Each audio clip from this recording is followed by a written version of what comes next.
പുറപ്പെട്ടപ്പോൾ എബ്രായ സ്ത്രീകൾ കൂട്ടമായി കൂടി സങ്കടത്തോടെ കുറിച്ച് അവനെ കുറിച്ച് കരഞ്ഞു. അവൻ്റെ അമ്മയും അവളെ അറിയുന്ന എല്ലാവരും ദൂരെ നിന്നിരുന്നു. എൻ്റെ മകനെ, എൻ്റെ വാത്സല്യ ഭാജനമേ, നീ എവിടേക്ക് പോകുന്നു? ഇവർ നിന്നെ എങ്ങോട്ട് കൂട്ടിക്കൊണ്ടു പോകുന്നു? ദുഷ്ടജനത്തിൻ്റെ കയ്യിൽ എന്തിനു നീ സ്വയം ഏൽപ്പിച്ചു കൊടുത്തു? എൻ്റെ മകനെ, എനിക്ക് കഷ്ടം, ഇന്ന് നിനക്കെന്ത് സംഭവിച്ചുവെന്ന് വലിയ ദുഃഖത്തോടെ അവളൊരു പ്രാവിനെ പോലെ കുറുകിക്കരയുവാൻ തുടങ്ങി. കോട്ടയിൽ നിന്നേശു കുരിശും തോളിൽ വഹിച്ചയ്യോ.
തോളിൽ വഹിച്ചുകൊണ്ട് കോട്ടയുടെ ഉള്ളിൽ നിന്ന് അവൻ പുറപ്പെട്ടപ്പോൾ എബ്രായ സ്ത്രീകൾ കൂട്ടമായി കൂടി സങ്കടത്തോടെ അവനെ കുറിച്ച് കരഞ്ഞു.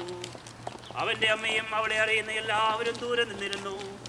എൻ്റെ മകനെ, എൻ്റെ വാത്സല്യ ഭാജനമേ, നീ എവിടേക്ക് പോകുന്നു? ഇവർ നിന്നെ എങ്ങോട്ട് കൂട്ടിക്കൊണ്ടു പോകുന്നു? ദുഷ്ടജനത്തിൻ്റെ കയ്യിൽ എന്തിനു നീ സ്വയം ഏൽപ്പിച്ചു കൊടുത്തു? എൻ്റെ മകനെ, എനിക്ക് കഷ്ടം, ഇന്ന് നിനക്കെന്ത് സംഭവിച്ചു എന്ന് വലിയ ദുഃഖത്തോടെ അവൾ ഒരു പ്രാവിനെ പോലെ കുറുകി കരയുവാൻ തുടങ്ങി. ഞങ്ങൾക്ക് വേണ്ടിയുള്ള പീഡാനുഭവവും ഞങ്ങളെ പ്രതിയുള്ള താഴ്മയും വാഴ്ത്തപ്പെട്ടവയാകുന്നു.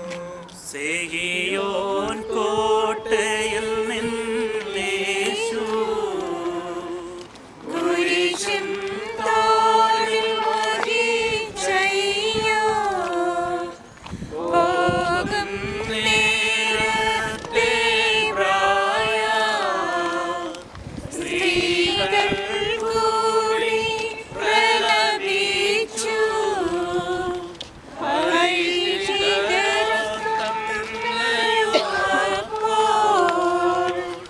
ദൂരെ നിൽക്കുകയായിരുന്നു.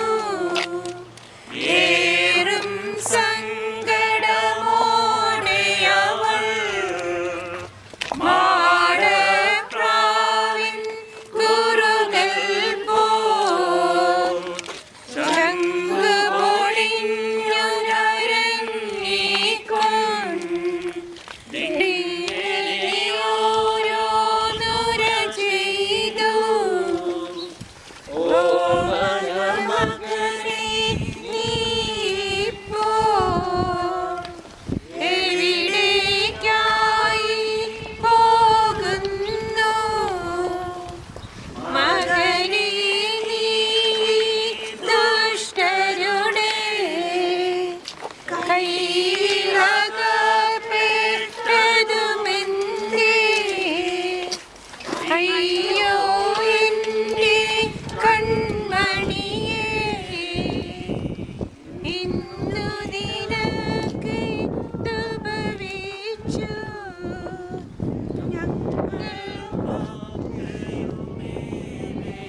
കുരിശും തോളിൽ വഹിച്ചയ്യോ പോകും നേരത്തെ പ്രായ സ്ത്രീകൾ കൂടി പ്രലപിച്ചു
അവിടെ നേരെ തിരിഞ്ഞ് യേശു പറഞ്ഞു, ജെറുസലേം പുത്രിമാരെ, എന്നെ പ്രതി നിങ്ങൾ കരയേണ്ട, നിങ്ങളെയും നിങ്ങളുടെ മക്കളെയും പ്രതി കരയുവിൻ.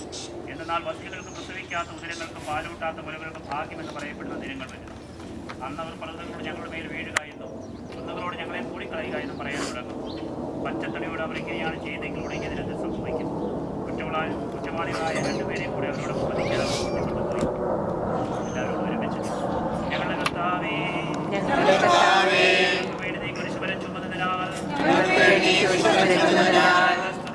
ഞങ്ങളെ പ്രതിയുള്ള അനുഭവം വാഴ്ത്തപ്പെട്ടതാകുന്നു.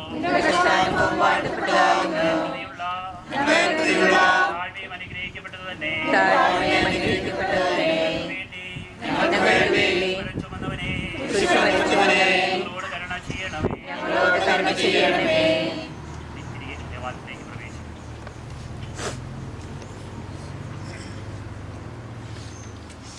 സ്ലീബായും തോളിൽ വഹിച്ചുകൊണ്ട് അവൻ കോട്ടയുടെ ഉള്ളിൽ നിന്ന് പുറപ്പെട്ടപ്പോൾ എബ്രായ സ്ത്രീകൾ കൂട്ടമായി കൂടി സങ്കടത്തോടെ അവനെ കുറിച്ച് കരഞ്ഞു. അവന്റെ അമ്മയും അവളെ അറിയുന്ന എല്ലാവരും ദൂരെ നിന്നിരുന്നു. എന്റെ മകനെ, എന്റെ വാത്സല്യഭാജനമേ, നീ എവിടേക്ക് പോകുന്നു? ഇവർ നിന്നെ ഇങ്ങോട്ട് കൂട്ടിക്കൊണ്ടു പോകുന്നു. ദുഷ്ടജലത്തിന്റെ കയ്യിൽ എന്തിനു നീ സ്വയം ഏൽപ്പിച്ചു കൊടുത്തു? എന്റെ മകനെ, എനിക്ക് കഷ്ടം, ഇന്ന് നിനക്കെന്ത് സംഭവിച്ചുവെന്ന് വലിയ ദുഃഖത്തോടെ അവൾ ഒരു പ്രാവിനെ പോലെ കുറുകിക്കരയുവാൻ തുടങ്ങി. ഞങ്ങൾക്ക് വേണ്ടി നിന്റെ പരിഹാരവും ഞങ്ങളെ പ്രതികളിൽ കോട്ടയിൽ